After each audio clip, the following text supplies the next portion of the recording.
Okay, this is what the modified IRS carrier looks like when we're done. And if you've ever seen an IRS carrier, you noticed this is the rear mount, and it's a little bit different. In fact, it's a lot different. The factory mount has this great, big, ugly, clunky thing. It's heavy. It takes up a lot of space. So what we do is we actually cut the top of cut that off, and we put a bracket on there that bolts directly to the frame rails. So the rear carrier is just absolutely locked into place. And because of that, you don't need to put urethane or solid bushings in the front. It doesn't matter because we lock the back in, rock solid. So here's another view of it. And, all the things that we do is these upper pickup points are cut off, and these are actually the new ones we make. And the bottom, those are cut off, and we make new ones for that too. So we change both the upper controller mount points and lower controller mount points to get the geometry we're looking for. I mean, I stabilize the roll center. The roll center is just a little bit above ground, where most race cars are, IRS race cars, and we stabilize the movement of the roll center so it doesn't roll around that much. And we do as much improvement to the camber gain as possible within the architecture that we're dealing with. And I also try to add as much anti-squat as possible. It's really hard to get a lot of anti-squat into an IRS car, but we do add extra anti-squat, which not only helps going forward, but anti-squat also helps when we're braking, keeping the back of the car down. Now here's a better picture of the bracket that we put on. Now it used to have just 2 holes for the SN95. However, we're getting so many guys with Fox Mustangs that are putting the IRS in. We've actually changed the bracket with some additional holes so that I'm not going to say it'll bolt to every Fox, because Fox Mustangs are the earlier years are kind of a lot different than later years, but this has been modified as a direct bolt up to the Fox Mustang to use the existing threaded bungs that are in the frame rail from the quad shock. So, and then you can see this is our new upper mounting point. This is actually a bracket that's brand new. We cut it, form it, and then weld it on. And here's another view of the bracket, and I mean it's just rock solid. Again, our upper control arms, and then let's see what else. And here's a picture of the lower control arm bracket, which again, these are all new pieces that we put on. We used to just like grind and do things, and we thought, well, this doesn't look all that nice, and it wasn't real precise, so we just engineered new brackets to put on there.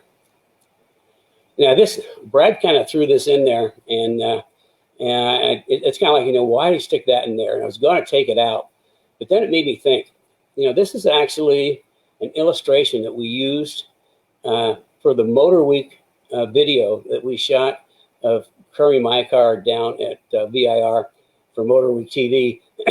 And they wanted some illustration. We use this illustration just kind of show the IRS. The thing is that also, what was also cool about that event, that was the first time we ran the prototype 4.6 FR500 motor with the FR500 heads, cams, and the magnesium intake manifold. So it was that was kind of a cool thing. So it just made me think this is actually like 20 years ago. So that's how long we've been modifying and building IRS Cobras, is like 20 years. There's some other people in the aftermarket have some bits and pieces for them, but nobody really specializes in them like we do.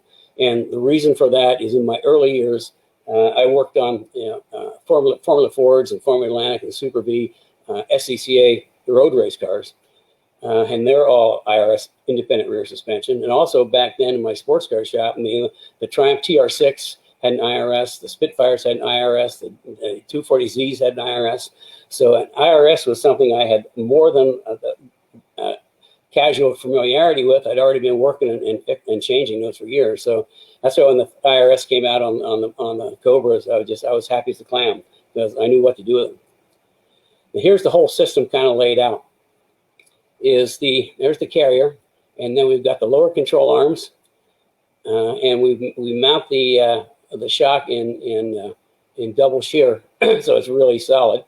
And This is set up for, unfortunately, just set up for a coilover shock with spherical rod ends, because that's what we do in racing, and that's what we do here. So you can't put a factory shock on there, especially one that's been. We see a lot of people take their factory shocks and they put like a spring on it, turn it into a coilover when it wasn't designed for that. And I'm not a fan of that, because the pin on the factory lower control arm was not engineered as a support point to take the full load of spring and shock. It was just engineered as a shock, and it's also in single shear, which I'm not a big fan of. But then you can see again, this is our phase one is the bracket, the bushings, the rear roll steer kit. Now, also, I might point out, let me need to back up a little bit. Okay, it's hard to see here, but what we do when we do the other geometry changes, we modify the inner pickup point for the tie rod. So at that point, we take out all the rear roll steer. So I mean that with the basic roll steer kit, we take about half of it out, but when we do the geometry change, we take all of it out. Okay, so and then we've got the upper control arm, again, half the weight of factory.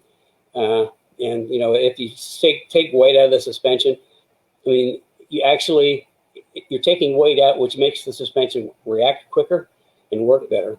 And I think the whole package, between getting rid of the factory pieces, the big huge springs in the back, and going to our coilover, it's something like 45 pounds that we take out of the IRS, which means that if you look at the reality, it's not that much heavier than a live axle.